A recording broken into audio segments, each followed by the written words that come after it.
Chris Shandeck, CYInterview covering Las Vegas and the world. Today we welcome tennis great Stan Smith. Mr. Smith is a former #1 in the world ranked tennis player, 1972 Wimbledon champion. His new documentary, Who is Stan Smith, will be in theaters nationwide during the month of May. Mr. Smith, thank you for joining us today on CYInterview. How are you? I'm doing fine, thanks. Nice to be here. Thank you, Stan. It's great to have you so much. And also joining us today is CYInterview sponsor, the founder of Epic Financial Strategies LLC, author of the forthcoming book, Surviving Success, and a man who has his own youth basketball league, Epic Elite AAU, Mr. Rob Gill. Rob, thanks as always for being on CYInterview today. Chris, thank you so much. And Stan, it's nice to meet you. And wow, 1972 Wimbledon champ. Look at that. How great. Yeah.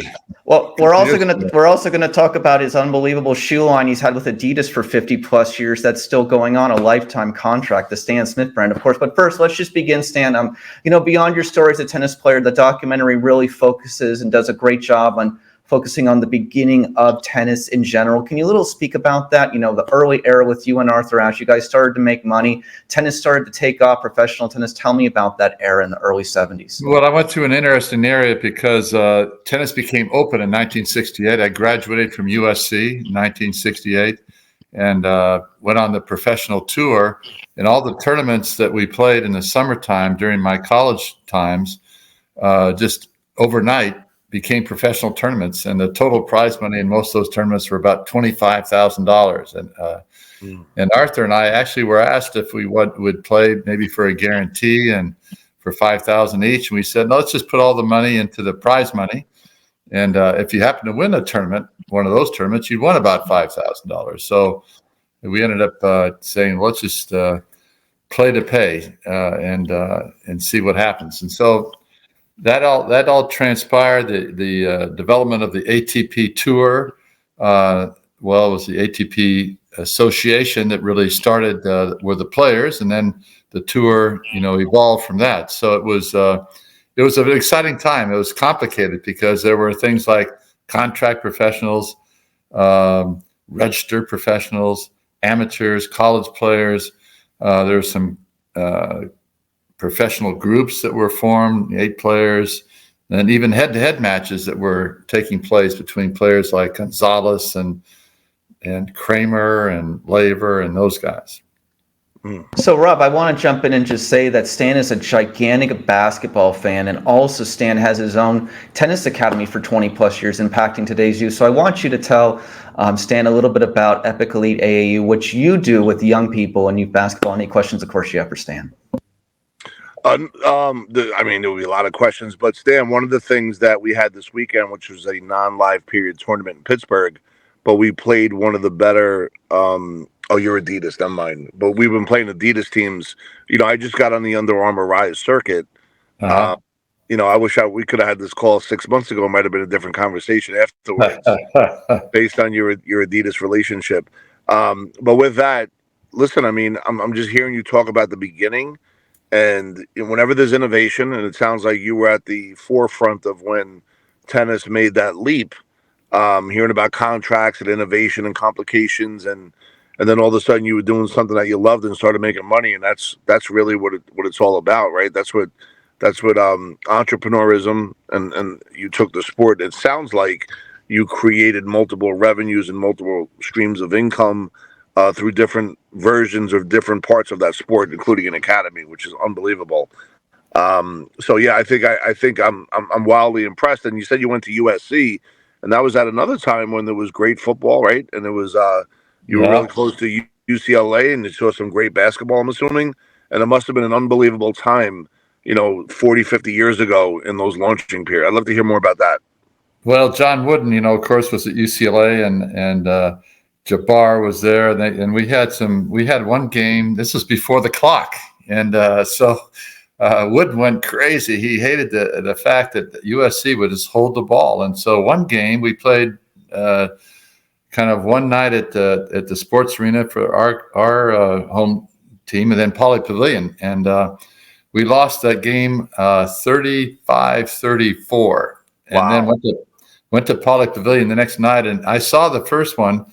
And the next night they played, and I didn't see it, but it was the first time that they ever lost at Poly Pavilion. It was a brand new stadium and arena, and and the score was like 32-31, so it was one of those things that, you held the ball and then pass it and held the ball, and occasionally there'd be a shot. And so that was when basketball, it made the transition to the clock. And of course, Wooden was one of the great, if not the greatest, basketball coach of all time. So we lost to UCLA most of the time, but we beat them in football most of the time. We had OJ there and had some unbelievable football players at USC. And so it was a great rivalry. Arthur, of course, went to UCLA. I went to USC. And so we had a little bit of a friendly rivalry and bet on those football games. And we didn't bet on the basketball games because it was a little too one-sided at that time.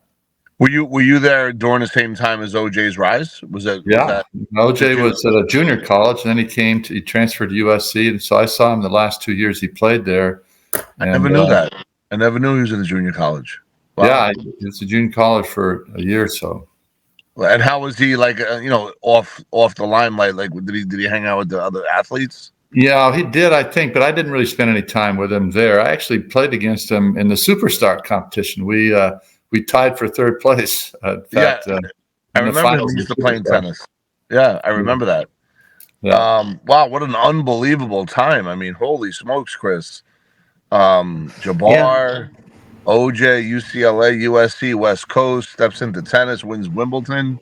Yeah, that's creates all. Well, actually, the year before I went to USC, USC won 6 national titles. You can believe it. They won basically everything except for basketball, and then we had a great coach there in tennis, and of course John McKay was there as a football coach, and it was a great time. Yeah, really unbelievable. Stan, in Who is Stan Smith, you really get into your relationship with Arthur Ashe. Can you reflect a little bit about that in your guys' friendship? Yeah, well, Arthur went to UCLA 4 years before me, and then in 1968, I was selected to be on the Davis Cup team with Arthur. Donald Dell was our captain, and he really set a goal for us to win the Davis Cup and to go to Australia and bring it back. Because even then Australia was really strong, and they had won the year before. So it was a time when Arthur and I and Bob Lutz, Charlie Passerell, Donald Dell, Clark Gravener, the team was really close, and we were bonded with this goal of trying to win the Davis Cup. So we played like 6 matches that year against various countries and got to Australia. But all during that time, it was fun to get to know Arthur better, and I played against him, of course, in tournaments, and then we played together in the Davis Cup competitions. And he was a great player. He won 3 Grand Slams, but he was really even a better person. And he did so much for our game. In fact, I'll never forget him actually being in the locker room, drafting the code of conduct. And we had guys like Nastasi and McEnroe and Connors that we needed to keep under control. And so that was one of his contributions. But he was the president of our association for a couple of years, and was a great leader and kind of a quiet, strong guy. A few times I've seen him walk out of meetings when things were going against his moral compass, but he in general was very respectful of people and realized that he couldn't, be a rebel to really make things happen, but he had to really do it in a more, considerate way, I guess is one way to say it. And so now this is a thing, Rob, that I want to tell you, but I got one thing that I'm going to transition to you. Now, here's the great story, right? So Stan ends up becoming the #1 ranked tennis player in the world. And for the last 50 years, I believe it is, he's had his own shoe line with Adidas. His name and picture on each shoe. Madonna, hip hop stars, people from all across Hollywood, Anna Wintour. He goes to all the fashion things. He's a fashion icon. He's a tennis icon. He's a cultural icon. Stan, tell me about the shoe line. And he has a lifetime contract, literally, for his shoe line with Adidas. Tell me about the whole story, Stan. Well, I'll tell you a story near the end, not the end, but just last couple of years we did. Stella McCartney was a collaborator with Adidas. In fact, that's been one of their their magic sauce is collaboration with various people, Pharrell Williams, Raf Simons, Stella. And so we were doing a shoe signing with Stella. Stella created a shoe that had her picture on one shoe and my picture in the other shoe. And at the end of the shoe signing, Madonna did come into the store. It's a friend of Stella's, and put her shoe up on the table and said, "Sign my shoe." I said, "I'm really impressed you got your leg up that high on this table, but that's the wrong shoe. That's Stella's shoe." So she had to bring up the other shoe. And anyway, it was I was fortunate to be in the right place at the right time. Adidas wanted to get a stronger presence in the United States. They wanted an American, and I happened to be the number one player in the world at the time. So we had an agreement, and they're looking for a good-looking face to put on the tongue, and they couldn't find one, so they ended up putting my face on the tongue, and it's been there ever since. But that was how it all evolved. The shoe was already in production. It was the first leather tennis shoe ever made for tennis. We used canvas shoes before that. In fact, it's sort of a retro now. People are wearing canvas tennis shoes, but it was fun to be on that shoe and to be affiliated with Adidas because it was the brand, even better than Under Armour and that word that starts with N that we don't talk about in our house. But anyway, it's been a long time. They took it off the market for a couple of years and relaunched it, and then it really took off. And it was 2014 when it really came back and made a huge splash around the world. Rob, go ahead. Go ahead whenever you're ready. Anything Stan, you want to ask? Yeah, I'm thinking like when you left USC and then you started to play professional, and there was all these other things that were beginning to happen, this confluence of events where it really launched you into the business side of tennis. Did you know it was actually happening while it was happening, that something special was actually going on? Did you understand that? And how did you negotiate so well? Well, I didn't know exactly what was going to happen. Obviously, my first contract was for 5 years, and I thought that might be it. And then we had another 5 years, and then we did a 10 years, and then 6 years, and it continued to evolve. They came out with all sorts of different patterns, the same profile shoe, but different colors, different materials, different patterns on the shoe, and so it was. It was one of those shoes that continued to evolve. The mainstay of the shoe was a white shoe with the green in the back or the blue in the back, and it was very simple, very comfortable, nice price point. It was like $60, then $75. Now I think it might be $90 to $100, but still it's a pretty good price point compared to some shoes. There's a guy named MJ that had a little more expensive shoe that's been out there for a while. But, that the shoe is just, you could wear it with anything. It's very comfortable, and people wear it with cutoffs, and women wear it with dresses, and men wear it with tuxedos sometimes. And that's my favorite to see that. I love it. Yeah, black tuxedo with a white shoe. But anyway, kind of have it involved. What year did you retire from tennis? In '84.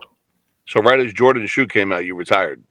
About that time, yeah. Yeah, and then this brought you down the path of the school, which was eventually something you opened up after that, correct? Well, I worked with the United States Tennis Association as a director of coaching for our player development program, and I was in that position for about 10 years, and working with some of our good young players in the U.S. And then I started this academy 22 years ago, and I've been involved with a company where we help corporations entertain their clients at major events around the world.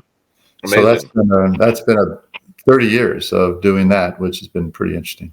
So you were there you were probably coaching the Agassi and that whole generation. I was coaching. In fact, I was the coach of the American Davis Cup team, or the Olympic team in Sydney. And unfortunately, Agassi's mother got breast cancer, and her sister got breast cancer that year. He didn't go, and Pete Sampras didn't go. And so we had we didn't have as strong a team as we could have, but It was a great experience to be the coach of the Olympic team.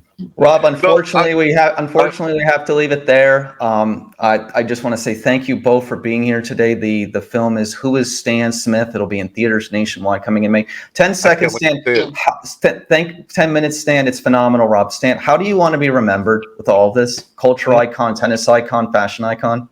Well, hopefully I'd be remembered as making an impact in the game and hopefully an impact in some people's lives along the way, because that's what our legacy is going to be, as to what we leave behind and how many people we've influenced. Thank you so much. Thank you for watching today's CYInterview segment from Las Vegas. Please hit the like button and please hit the subscribe button to be updated on all future CYInterview content from Las Vegas and beyond.